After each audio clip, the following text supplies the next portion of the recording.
Theatre యాజమాన్యం తప్పుండొచ్చు, లేకపోతే ఈ స్టార్ హీరో పిఆర్ టీం తప్పుండొచ్చు. కానీ పోలీసులకు ముందుగానే ఒక ఇంటెలిజెన్స్ విభాగం ఉంటుంది.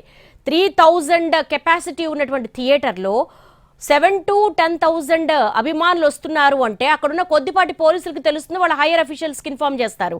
ఇక్కడ కొంతవరకు కూడా పోలీసుల ల్యాప్సెస్ ఏమైనా కనపడుతున్నాయా?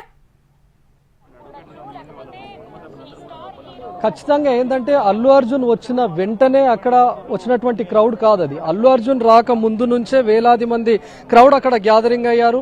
చిక్కడపల్లి పోలీసులు చెప్తున్నటువంటి ప్రకారం ప్రీమియర్ షో సందర్భంగా మేము రక్షణ ఏర్పాటు చేశామని కూడా చెప్తున్నారు. మరి అప్పటికే బందోబస్తులో ఉన్నటువంటి పోలీసులు కూడా ముందుగానే సమాచారం ఇవ్వాల్సి ఉంది.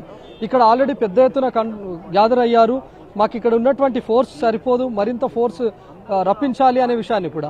మరోవైపు అక్కడ హాస్టల్స్ ఉన్నటువంటి విషయం కూడా వాళ్ళకు క్లియర్గా తెలుసు. సాధారణంగానే ఒక సినిమా ప్రీ రిలీజ్ జరుగుతుందంటేనే ఎక్కువ స్థాయిలో క్రౌడ్ అక్కడ గ్యాదర్ అవుతారు. టికెట్ ఉన్నా టికెట్ లేకపోయినా సరే అక్కడ చూడడానికి వచ్చినటువంటి వాళ్ళు, అక్కడ చుట్టుపక్కల ఉన్నటువంటి హాస్టల్కి సంబంధించినటువంటి వాళ్ళు, కోచింగ్ సెంటర్లకు సంబంధించినటువంటి వాళ్ళు పెద్ద ఎత్తున గ్యాదర్ అవుతుంటారు. అలాంటిది అల్లు అర్జున్ సినిమా అన్నప్పుడు మరింత పెద్ద ఎత్తున బందోబస్తు ఏర్పాటు చేయాల్సి ఉంది. కానీ ఇవన్నీ కూడా ల్యాబ్స్ అనే చెప్పుకోవచ్చు. పోలీసులు చెప్తున్నటువంటి ప్రకారం అక్కడ వాళ్ళు ఆల్రెడీ బందోబస్తులో ఉన్నటువంటి టీం చెప్పలేదు, ఇంటెలిజెన్స్ వైఫల్యం కూడా. ఒకవేళ అల్లు అర్జున్ ఆర్టీసీ ఎక్స్ రోడ్కు చేరుకున్నా కూడా కాస్త తాను మూవ్ అవుతున్నాడు అనే విషయాన్ని కూడా ముందుగానే వీళ్ళకు సమాచారం ఉంటుంది. ఇంటెలిజెన్స్ వైఫల్యంగా కూడా చెప్పుకోవచ్చు.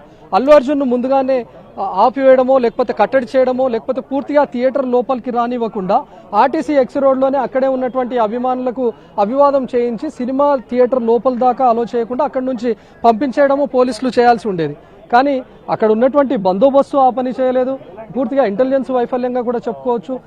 అల్లు అర్జున్ ఎప్పుడైతే లోపల దాకా వచ్చాడో, గేట్ లోపల నుంచి ఏకంగా థియేటర్ ఎంట్రన్స్ దాకా వచ్చాడో అప్పుడే రేవతి ఆ ప్రాంతంలో ఉండి ఈ తొక్కిసలాట జరిగింది. కాబట్టి రవి, అల్లు అర్జున్ ఎలాంటి పర్మిషన్ లేకుండా థియేటర్కి వచ్చారని ప్రభుత్వం తరపున లాయర్ క్వాష్ పిటిషన్ సందర్భంగా వాదనలు వినిపిస్తున్నారు. ఎలాంటి పర్మిషన్ లేదు అల్లు అర్జున్ కని. కానీ ఇటు అల్లు అర్జున్ తరపు న్యాయవాదులు అల్లు అర్జున్ ఒక సాధారణ ప్రేక్షకుడుగా వచ్చి థియేటర్కి సినిమా చూశారు, అతనికి ఎవరి పర్మిషన్ అక్కర్లేదంటూ కూడా ఆర్గ్యుమెంట్స్ వినిపిస్తున్నారు. అయితే అల్లు అర్జున్ ను మనం ఖచ్చితంగా ఒక సాధారణ వ్యక్తిలా అయితే భావించలేము. ఎందుకంటే తన సినిమా ఫంక్షనే జరుగుతోంది. వేరే ఏ సినిమానో అక్కడ ఆడుతున్నప్పుడు తను అక్కడ గెస్ట్ గానో రాలేదు. తన సినిమా ప్రీ రిలీజ్, అందులోనూ ముందస్తు నుంచే భారీ అంచనాలు ఉన్నాయి. పుష్ప 2 కోసం ఏళ్ల తరబడి ఎదురు చూస్తున్నటువంటి అభిమానులు కూడా ఉన్నారు.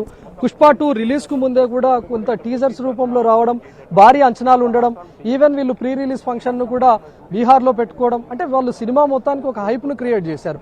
సాధారణంగా ఒక సినిమా రిలీజ్ అవుతుంది అన్నప్పుడే పెద్ద ఎత్తున హంగామా ఉంటుంది.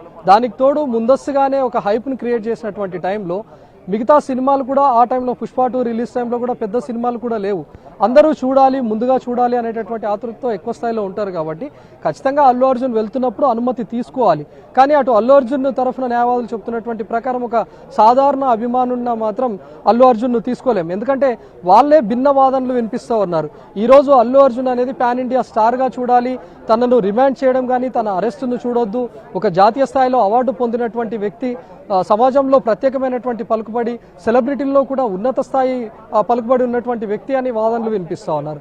ఎప్పుడైతే అనుమతి తీసుకోలేదు అనేసరికి తాము రివర్స్లో వాదనలు వినిపిస్తున్నారు, ఒక కామన్ మ్యాన్గా థియేటర్కు వెళ్ళాడు అని. సో అల్లు అర్జున్ తరఫున ఉన్నటువంటి న్యాయవాదులే భిన్నమైనటువంటి వాదనలు చెప్తా ఉన్నారు. కానీ అల్లు అర్జున్ విషయంలో మాత్రం మనం ఓవరాల్గా చూస్తే తనను ఒక సాధారణ వ్యక్తిలా అక్కడికి వెళ్ళినా, తను పుష్ప 2 సినిమా కోసం కాకుండా ఒక సినిమా రిలీజ్, సినిమాలు ఏవీ లేకుండా థియేటర్ ఖాళీగా ఉన్నటువంటి టైంలో అల్లు అర్జున్ అక్కడికి వెళ్ళినా సరే వేలాది మంది అక్కడికి గ్యాదర్ అవ్వడం మాత్రం కామన్. ఎందుకంటే అది ఆర్టీసీ ఎక్స్ రోడ్ ఎప్పటికీ రద్దీగా ఉండేటటువంటి ఏరియా, చుట్టూ కోచింగ్ సెంటర్లు ఉంటున్నటువంటి ఏరియా, ఎక్కువగా యంగ్స్టర్స్ ఉంటున్నటువంటి ఏరియా. కాబట్టి ఒక సెలబ్రిటీ వచ్చాడు అనగానే పెద్ద ఎత్తున అక్కడికి క్రౌడ్ గ్యాదర్ అవుతుంటారు. సో అలాంటిది ప్రీమియర్ షో రన్ అవుతున్నటువంటి టైంలో అల్లు అర్జున్ కూడా వచ్చినటువంటి టైంలో తనను సాధారణ వ్యక్తిగా అస్సలు చూడలేము అనేది ప్రధానంగా చెప్పుకోవచ్చు.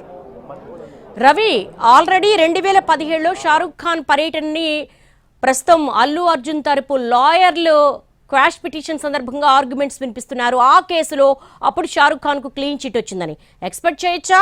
వీళ్ళు గ్రౌండ్స్ మీద 105 సెక్షన్ గ్రౌండ్స్ మీద ఆర్గ్యుమెంట్ చేస్తున్నారు. ప్రత్యక్షంగా ఎలాంటి సంబంధం లేదని నిలబడుతుందా ఈ వాదన? అంటే అటు కోర్టు కూడా చాలా సీరియస్ గా ఉంది. ఎందుకంటే ఒక ప్రీమియర్ షో, ఒక సాధారణ ప్రేక్షకుడు సినిమా చూద్దామని వస్తే తను ప్రాణాలు కోల్పోయినటువంటి పరిస్థితి పైన కోర్టు కూడా సీరియస్ గానే ఉంది. సో ఇలాంటి విషయంలో అల్లు అర్జున్ తరఫున న్యాయవాదులు వినిపిస్తున్నటువంటి వాదనలు ఇవే. తనను ఒక సెలబ్రిటీగా పరిగణించాలి అనేది ఒకటి. మరోవైపు ఎప్పుడైతే ఇన్సిడెంట్ జరిగిందో, రేవతి చనిపోయిందో, ఇమ్మీడియట్ గా ఒక మానవత్వంతో తను రెస్పాండ్ అయ్యారు. 25 లక్షల రూపాయల ఆర్థిక సహాయం చేశారు. పిల్లాడి వైద్య ఖర్చులన్నింటినీ కూడా భరిస్తానన్నారు. తను ఒకవేళ చదువుకి ఏమైనా కావాలి అని అనుకుంటే వాళ్ళ చదువులకు, విద్యాభ్యాసానికి కూడా నేను సహాయపడతాను, అటు ఆర్థికంగా కానీ ఎలాంటి సహాయం కావాలన్నా వెంటనే తన పిఆర్టీఎంకు తెలియజేస్తే వెంటనే తానే స్వయంగా హెల్ప్ చేస్తాననే విషయాన్ని కూడా చెప్పుకొచ్చారు. సో ప్రధానంగా అదే అంశాలను ఇప్పుడు అల్లు అర్జున్ తరఫున ఉన్నటువంటి న్యాయవాదులు కూడా అవే చెప్తున్నారు. సెక్షన్ 105లో మార్పులు చేయండి అనే విషయాన్ని చెప్తా ఉన్నారు. ఎందుకంటే ఇప్పటివరకు నాంపల్లి కోర్టు ఆల్రెడీ రిమాండ్ విధించింది. అదేవిధంగా అక్రమ అరెస్ట్ కాదని కూడా చెప్తోంది.